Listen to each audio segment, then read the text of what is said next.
विषय की ओर आते हैं और आपको बताते हैं कि गंगा दशहरे की महिमा क्या है।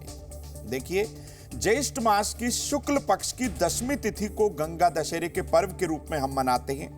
हमारी सभी माताएं, बहनें, बड़े बुजुर्ग और कुछ युवा भी जिनके पास समय है आजकल, वह गंगा स्नान करते हैं या किसी पवित्र नदी के किनारे जाकर स्नान करते हैं। पौराणिक कथाओं के अनुसार इसी दिन मां गंगा को जो है भागीरथ की कठोर तपस्या से जो है वो प्रसन्न हुई थी और इस धरती पर उनका अवतरण हुआ था, प्राकट्य हुआ था, और इसी दिन से मां गंगा की पूजा अर्चना शुरू हो गई थी। इस दिन गंगा नदी में या किसी पवित्र नदी में स्नान करने से रोगों के साथ ही पाप का नाश होता है।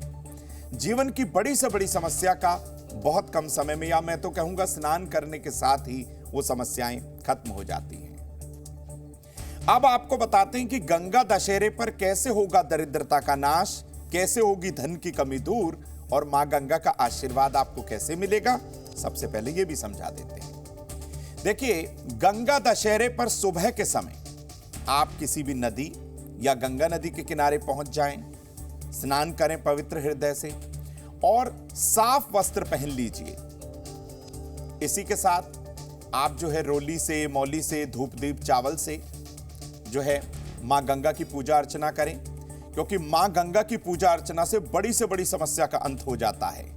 और वहीं पर या अपने घर में आप कहीं नहीं जा पा रहे हैं तो आप अपने घर में भी स्नान कर सकते हैं। ऐसा नहीं है कि आपको पूर्ण फल वहीं जाके मिलेगा, घर पर नहीं मिलेगा। मां गंगा के चित्र को आप अपने घर में स्थापित करें, रोली मोली चावल धूप दीप से पाठ करें और गंगा स्तोत्र का कम से कम 3 बार पाठ करना है। इसके बाद आप अपने घर में ही किसी आसन पर बैठ जाएं।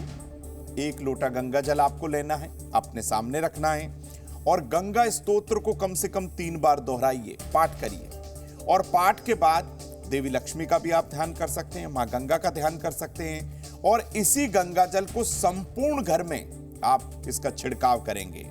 आपकी कोई फैक्ट्री है, कोई व्यापारिक स्थल है, कोई शॉप है, कोई गोडाउन है, तो वहां पर आज के दिन गंगा जल का छिड़काव करने से दरिद्रता का नाश होगा, मन की इच्छा पूर्ण होगी और आपको बता दूं कि धन की कमी हमेशा के लिए खत्म हो जाएगी। ये छोटा सा उपाय हर तरीके से आपको लाभान्वित करेगा। अब दिव्य गंगा जल के प्रयोग से बीमारियां कैसे खत्म हो सकती हैं, जरा ये भी जान लीजिए। देखिए, गंगा दशहरे के दिन सुबह के समय नवोदित सूर्य को, जब भगवान सूर्य नारायण उदय हो रहे हों, उसके लगभग 1 घंटे तक भगवान सूर्य को तांबे के लोटे में जल, शक्कर और 1 चम्मच गंगा जल मिलाकर आप अर्घ दीजिए। भगवान सूर्य नारायण की कम से कम 3 परिक्रमा करिए। एक विशेष बात आपको बता दूं मित्रों, अपने दवा लेने वाले पानी में भी 1 या 2 बूंद गंगा जल मिलाइएगा आज के दिन। आप देखेंगे कि आपके रोग खत्म हो रहे हैं।